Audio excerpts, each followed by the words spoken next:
জুমল্যান্ড স্বাধীন জুমল্যান্ড করবে বলে স্ট্যাটাস দিচ্ছে, বিদেশিদের সাহায্য কামনা করছে এবং তাদের সবার ছবি দেখলাম সাবেক ছাত্রলীগ আওয়ামী লীগ নেতাদের সাথে।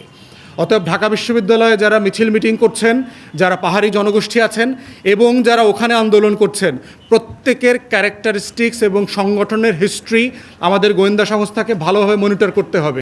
আমাদের সেনাবাহিনী ওখানে মোতায়েন আছে এবং রাইটলি সো, কারণ তারা এখানে স্বাধীনতা সার্বভৌমত্বের প্রশ্ন জড়িয়ে আছে। যেখানে যেখানে এই সংকটের সমস্যার সমাধান করবার জন্য তাদেরকে রাখা দরকার, অবশ্যই তাদেরকে সেখানে রাখতে হবে। আমাদের জাতীয় সার্বভৌমত্ব স্বার্থ কোনোভাবে আপোস করা যাবে না, এটা সবাইকে মাথায় রাখতে হবে। যদি তারপরেও যদি কোনো সেনা সদস্য, ব্যক্তি, সংগঠন, রাজনৈতিক দল, বাঙালি কেউ যদি এই ধরনের অন্যায় কাজের সাথে জড়িত থাকে, কেউ যদি জুলুম করে থাকে, কেউ যদি নিরপরাধ পাহাড়িকে কোনোভাবে হেনস্থা করে থাকে, তাদেরকেও বিচারের মুখোমুখি করতে হবে। ন্যায্যতাই হচ্ছে সমাধান, মাথায় রাখতে হবে। ইনসাফই হচ্ছে সমাধান। যার অধিকার ক্ষুণ্ণ হয়েছে তার অধিকার ফিরিয়ে দেওয়াটাই সমাধান। এটাই হচ্ছে অধিকারের রাজনীতি। তাই আমরা সরকারকে বলছি, ষড়যন্ত্র হচ্ছে, আওয়ামী লীগের লোকজন বিভিন্নভাবে উস্কানি দিচ্ছে, প্রশাসনিকভাবে সরকারকে অস্থিতিশীল করবার চেষ্টা করছে, জুমল্যান্ড স্বাধীন জুমল্যান্ড করবে বলে স্ট্যাটাস দিচ্ছে, বিদেশিদের সাহায্য কামনা করছে এবং তাদের সবার ছবি দেখলাম সাবেক ছাত্রলীগ আওয়ামী লীগ নেতাদের সাথে।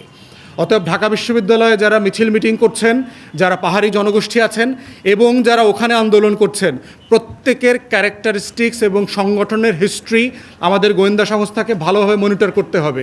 যারা ন্যায্য আন্দোলন করছেন, ন্যায্য দাবি দাওয়া করছেন, তারা অবশ্যই মোস্ট ওয়েলকাম। কিন্তু যারা আওয়ামী লীগের দালালি করছেন, গত বিভিন্ন সময়গুলোতে আপনারা বেনিফিশিয়ারি হয়েছেন, রাষ্ট্রকে অস্থিতিশীল করেছেন, তাদের ব্যাপারে তদন্ত করে বিচারের মুখোমুখি করতে হবে। তো এই পর্যায়ে আমার সংক্ষিপ্ত ব্রিফিংয়ের শেষে আমি এ পর্যায়ে অনুরোধ করছি, আমাদের 3 জন সামরিক কর্মকর্তা আছেন আজকে, ওনারা সবাই হিল ট্র্যাক্সে পার্বত্য চট্টগ্রামে কোনো না কোনো ফর্মে জীবনে কাজ করেছেন। তারা সংক্ষেপে 1-2 মিনিট করে করে তাদের মন্তব্য দিবেন। রাজনৈতিক প্রসেসে প্রত্যেক সম্প্রদায়ের সাথে আলাপ আলোচনা করে কার কোথায় ক্ষোভ আছে, বঞ্চনা আছে, না পাওয়ার কষ্ট আছে, সেই কষ্টগুলোকে অ্যাড্রেস করতে হবে। এই জন্য আমরা দাবি করছি আজকের এবি পার্টির তরফ থেকে যে একটা ট্রুথ অ্যান্ড রিকনসিলিয়েশন, একটা ন্যায় কমিশন গঠন করেন। এই ন্যায় কমিশনের কাজ হবে, সারা দুনিয়াতে এই ঘটনাগুলো ঘটেছে, কানাডাতে ঘটেছে, কম্বোডিয়াতে ঘটেছে, মিয়ানমারে চেষ্টা করা হচ্ছে, সিয়েরা লিওনেতে হয়েছে, কঙ্গোতে, রুয়ান্ডাতে হয়েছে। এই জাতিগত সংঘাতগুলোকে আলোচনার মধ্য দিয়ে কার কি প্রাপ্যতার ঘাটতি আছে সেটা অ্যাড্রেস করেন। সবার কষ্টের কথাগুলো শোনেন। চাকমা সম্প্রদায়ের কষ্ট কোথায়, মারমা সম্প্রদায়ের কষ্ট কোথায়, সাঁওতাল, মারিন্ডি অথবা খাসিয়া সম্প্রদায় অথবা অন্যান্য যারা জাতিগোষ্ঠী আছে, কুকি, চীন যারা আছে, প্রত্যেকটা জনগোষ্ঠীর কষ্টের কথা আমাদের শোনা দরকার। এই বঞ্চনাগুলোকে অ্যাড্রেস করা দরকার।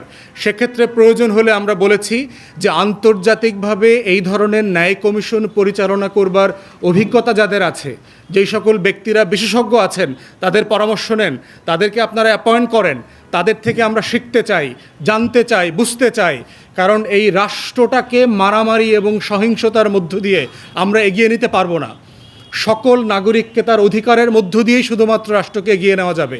এবং মাথায় রাখতে হবে যে হ্যাঁ, সত্য এখানে বিদেশি ষড়যন্ত্র আছে, এটা সত্য যে বিদেশিরা এখানে অস্ত্র প্রশিক্ষণ দিচ্ছে, এটা সত্য যে বিদেশিরা প্রশিক্ষিত অস্ত্র দিয়ে এখানে টেরোরিস্ট সংগঠন করছে, সন্ত্রাসী সংগঠন করে বাংলাদেশে অস্থির করবার চেষ্টা করছে। কিন্তু এটাও মাথায় রাখতে হবে, যদি ন্যায্য ক্ষোভ এবং বঞ্চনাকে আপনি অ্যাড্রেস না করেন, তাহলে বিদেশিরা সুযোগ নেবে, সুযোগ নিতে পারবে। অতএব রাষ্ট্র হিসাবে, জাতি হিসাবে আমাদের দায়িত্ব হচ্ছে বিদেশিরা যেন ষড়যন্ত্র করতে না পারে, অভাব অনটন নিয়ে যেন কোনো ফ্যাসিলিটি দিতে না পারে। কেন বিদেশি এনজিওকে আইসা ওখানে গির্জা করে দিতে হবে, হাসপাতাল করে দিতে হবে, মন্দির করে দিতে হবে? আপনার রাষ্ট্রের নাগরিকের যদি হাসপাতাল লাগে, মসজিদ লাগে, মন্দির লাগে, গির্জা করতে হয়, আপনার ট্যাক্স, আমাদের ট্যাক্স পেয়ারের টাকা দিয়ে কেন করবে না? বিদেশের টাকা লাগবে কেন? ডলার পাউন্ড লাগবে কেন? অতএব বিদেশি এনজিওদের এই ধরনের কর্মকাণ্ডগুলোকে সিরিয়াসলি মনিটর করতে হবে। যাদেরকে প্রয়োজন এখান থেকে বিতাড়িত করে দিতে হবে, কোনো প্রয়োজন নাই। রাষ্ট্রের নাগরিকের প্রত্যেকটা মৌলিক অধিকার, জাতিসত্তা সংরক্ষণ করবার যে অধিকার, তার নিজস্ব মাতৃভাষা আছে। আমরা দেখলাম যে 10 থেকে 12টা ভাষার মাত্র 10-15 জন লোক বেঁচে আছে, বাংলাদেশের নাগরিক। এই ভাষাগুলো এই প্রজন্মের পরে আর বেঁচে থাকবে না। আমরা বারবার দাবি করেছি যে এই ধরনের হারিয়ে যেতে পারে এমন ভাষাগুলোকে সংরক্ষণ করেন, এই মানুষগুলোকে পুনর্বাসন করেন।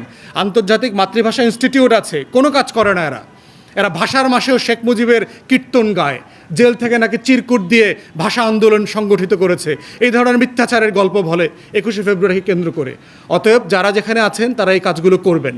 তাই আমরা বলছি ন্যায় কমিশন গঠন করেন, এবং 2টা কমিশন হইতে হবে। একটা হচ্ছে ইমিডিয়েট যে ঘটনাগুলো ঘটছে এইটার খুনের এবং এই যে সম্পত্তি নষ্ট হইল, তারপরে ধ্বংসস্তূপ যেগুলো হইল, এগুলোর একটা ইমিডিয়েট তদন্ত কমিশন হওয়া দরকার। আর একটা হচ্ছে পার্মানেন্ট একটা ন্যায় কমিশন হওয়া দরকার, যে ন্যায় কমিশনটা শুধু বর্তমান ঘটনা না, গত 53 বছরের সকল বঞ্চনা, আমাদের পাহাড়ি জনগোষ্ঠী যারা আছেন, আমাদের পার্বত্য চট্টগ্রামবাসী যারা আছেন, সবার জনগোষ্ঠীর সকল বাংলাদেশির কষ্টের কথা শুনতে হবে। এবং আমরা দাবি করছি এই ন্যায় কমিশনের সকল কার্যক্রম পাবলিক হইতে হবে। কোনো গোপনে তথ্য দেওয়া, সাক্ষী দেওয়ার কোনো আলোচনা হতে হবে না, যেটা বিটিভি থেকে সম্প্রচারিত হইতে হবে। দেশের মানুষকে জানতে হবে যে আমার ক্ষুদ্র নৃগোষ্ঠীর যে নাগরিক আছেন তার কষ্টটা কোথায়। ঢাকাতে বসে শুধু বাঙালির কষ্ট নিয়ে আলোচনা করবার জন্য রাষ্ট্র হতে পারে না। আমার এই রাষ্ট্র সবার রাষ্ট্র, সব ধর্মের রাষ্ট্র, সব জাতিসত্তার রাষ্ট্র। অতএব আমাদের সবারকে জানার অধিকার আছে যে ওখানে কি হচ্ছে, কেন বঞ্চিত হচ্ছেন, কি করা যেতে পারে। দেখেন, শত শত বছর থেকে মানুষ এখানে বসবাস করেছে, এবং মুঘল এম্পায়ার থেকে আমরা দেখেছি, ব্রিটিশ আমলে দেখেছি, এখানে বেশ কিছু টেনশন সবসময় চলেছে, এবং বিভিন্ন আইনের মাধ্যমে টেনশনগুলোকে অ্যাড্রেস করবারও চেষ্টা হয়েছে।